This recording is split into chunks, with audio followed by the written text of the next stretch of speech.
a inexistência de Deus e a corrupção do homem. Esses são temas que o salmista, no Salmo 53, ele vem trazer ao nosso entendimento, e eu quero me aprofundar com você a respeito do pecado do homem e como Jesus Cristo, através da obra de Deus, enviando seu Filho na cruz para nos redimir de todo o pecado, pode solucionar o problema do pecado nas nossas vidas e no mundo em que vivemos. Vem para esse vídeo comigo, a gente vai conversar um pouco sobre o Salmo 53. Vamos lá!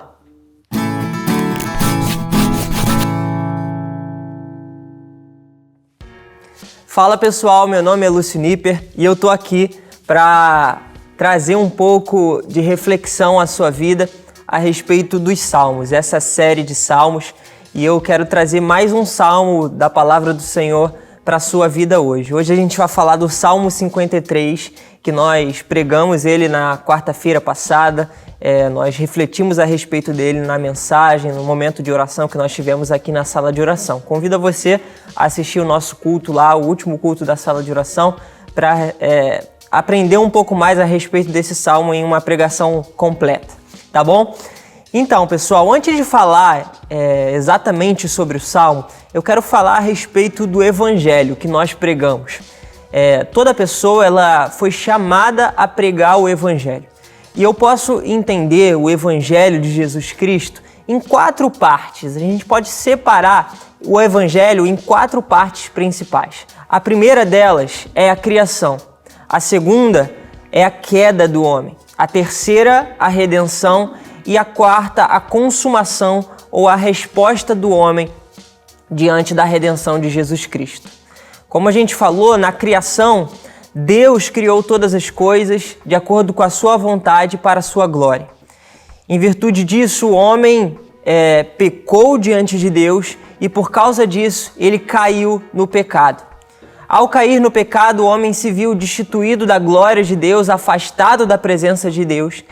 E pela vontade do Senhor, ele enviou o seu Filho para nos redimir desse pecado. Aí então vem a redenção. A partir da redenção, nós podemos entender que nós devemos apresentar uma resposta ao Pai. E essa resposta vem com arrependimento e fé. A partir dessa resposta, Deus irá nos amadurecer na fé através de Jesus Cristo, até que chegue o momento da consumação, em que Jesus Cristo virá na sua segunda vinda e resgatará a sua igreja para si e a tomará para si, para a gente viver uma vida eternamente com Jesus Cristo na sua presença. Bom, esse evangelho, ele é anunciado como uma boa notícia. E a gente pode entender essa boa notícia como uma resposta diante de uma crise. Por exemplo, quando você recebe uma boa notícia de que uma pessoa que estava doente, ela pode ser curada ou ela foi curada. Essa boa notícia veio para resolver um problema que estava acontecendo. Ou então ela vem para complementar uma alegria que já existia. Enfim, uma boa notícia, ela sempre vem para somar e nunca para diminuir. Uma boa notícia sempre vem para resolver e nunca para problematizar. E a gente precisa entender que essa boa notícia, ela deve ser pregada como algo que vem para solucionar os problemas da nossa vida. E todos esses problemas, eles são provenientes do pecado. Às vezes, nós nos consideramos como pessoas muito boas, ou muito corretas, ou temos uma noção a respeito de nós mesmos, talvez elevada demais, a ponto de acharmos que às vezes somos até imunes, a ponto de às vezes acharmos que temos uma condição de vida sem pecado algum. Mas isso está incorreto, porque nós nascemos no pecado. A nossa natureza, a nossa essência, ela é pecaminosa. E por causa disso, por causa dessa essência, nós necessitamos de um Redentor, de uma pessoa que se fará pecado no nosso lugar, que morreu em nosso lugar, para levar sobre si as nossas dores e nos redimir novamente para junto do Pai, para nos levar juntamente para o Pai. Então essa boa notícia, ela resolve esse problema, que é o problema do pecado. E essa boa notícia é o Evangelho de Jesus Cristo. Eu me lembro de uma história, uma colega minha me contou uma vez, de uma história que ela viveu no seu cotidiano, em que ela se deparou diante de uma pessoa, de um rapaz, que estava numa situação muito indigna, estava totalmente destruído, tanto psicologicamente como no seu corpo, estava sem higiene alguma, precisava de intervenções médicas para resolver o seu problema, a ponto de nem ser agradável ficar perto dessa pessoa. Essa colega me disse que não conseguia muito ficar perto por causa do mau cheiro, por conta daquele cheiro que estava intragável de permanecer perto, estava intragável às suas narinas. Ela não conseguia ficar perto dessa pessoa. E ela disse que a situação passou, aquela pessoa foi ajudada, mas certo dia ela estava na sua casa, ela estava fazendo um momento de devocional no seu quarto, e naquele momento de devocional ela começou a sentir o cheiro daquela pessoa que estava naquela situação de forma indigna. Ela disse que sentiu exatamente o mesmo cheiro que havia sentido naquele dia. E aí ela começou a refletir a respeito daquilo, porque o quarto dela estava arrumado, o quarto dela não estava mal cheiroso, mas mesmo assim ela sentiu aquele cheiro e ela começou a refletir a respeito disso e Deus falou com ela. Disse que ela estava numa condição que também era uma condição ruim de pecado. E às vezes ela se colocava numa posição que era às vezes boa, agradável, mas não numa posição que era da sua essência pecaminosa. E naquele dia ela refletiu a respeito da sua condição interna, de que ela por vezes se acha boa o suficiente, mas na verdade internamente ela está destruída. Só que ela me disse também que aquilo que o Senhor fala com ela é que nós temos um posicionamento diferente do de Deus. Por exemplo, nós, diante de uma situação parecida, queremos nos afastar de uma pessoa por causa do mau cheiro. Mas Deus, diferente de nós, ao invés de se distanciar por causa do mau cheiro, na verdade Ele se aproxima. Ele envia seu Filho e nos resgata do lamaçal de pecado em que nós nos encontramos. Ele resgata os seus filhos daquela condição horrível e indigna e nos leva para uma condição honrosa de glória. E Deus, Ele nos resgata do nosso pecado. E é dentro desse contexto que o salmista, ele começa a falar a respeito da condição do homem.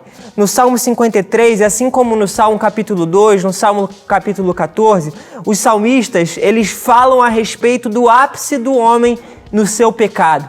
No momento em que o homem está pecando e se rebelando contra o Senhor.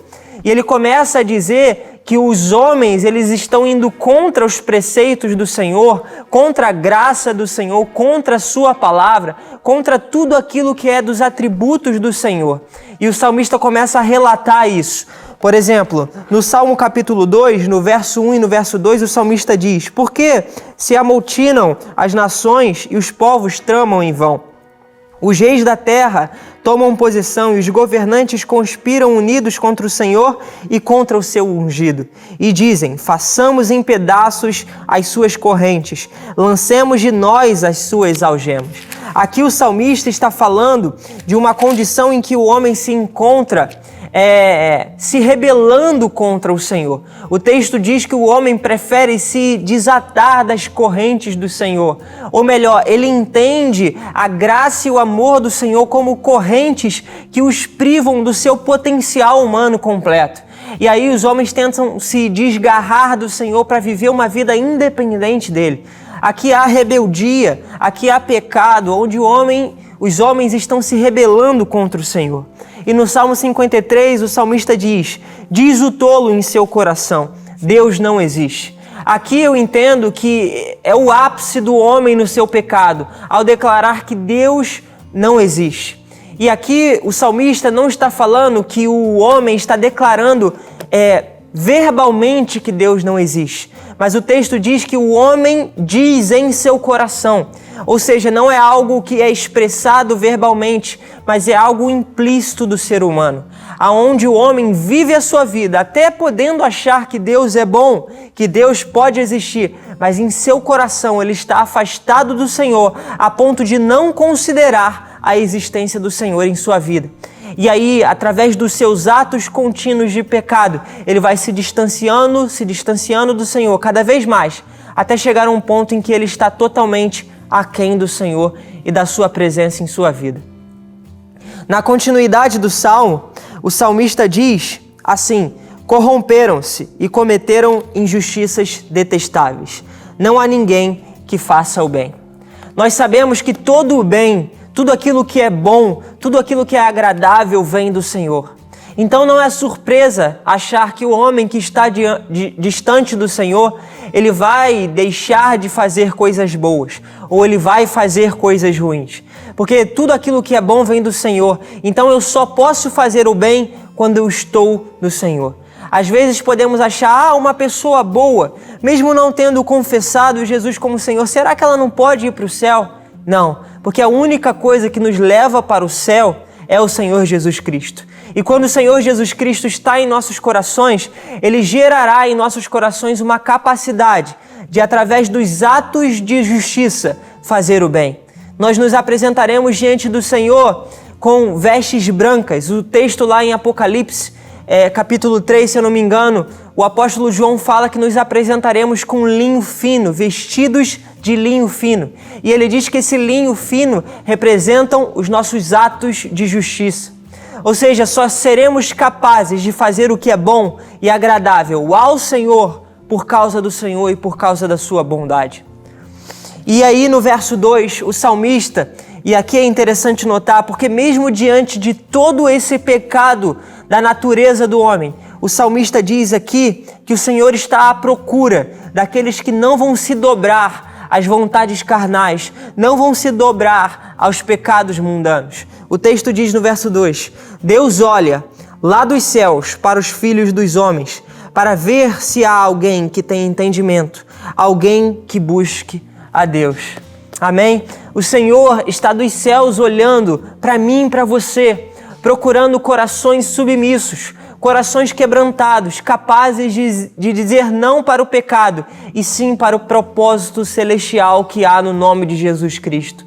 O Senhor está à espera, procurando pessoas que o busquem, que tenham entendimento, que tenham a compreensão espiritual de quem é o Senhor e da sua boa, perfeita e agradável vontade. Que você possa ser encontrado pelo Senhor, que você possa achar em si um coração submisso, capaz de se entregar totalmente ao senhorio de Jesus Cristo e viver uma vida em submissão amorosa, viver uma vida se submetendo à palavra de forma prazerosa, de forma completa em sua vida. Que você seja encontrado por essa palavra e que mesmo em meio a essa essência de pecado, você possa entender que o Senhor veio para redimir a sua vida de todo pecado, veio para liberar a sua vida do pecado, para que você viva inteiramente na graça do Senhor. Que você possa deixar tudo de lado, todo o pecado, toda a vontade carnal, para viver uma batalha contra a carne todos os dias, do seu espírito contra a carne, para que você saia vitorioso e possa no final da sua caminhada de fé dizer que combateu o bom combate e saiu vitorioso em Cristo Jesus, tá bom? Que o Senhor abençoe a sua vida, compartilhe esse vídeo com seus amigos, seus familiares, curte aqui embaixo, não se esqueça de curtir, é muito importante.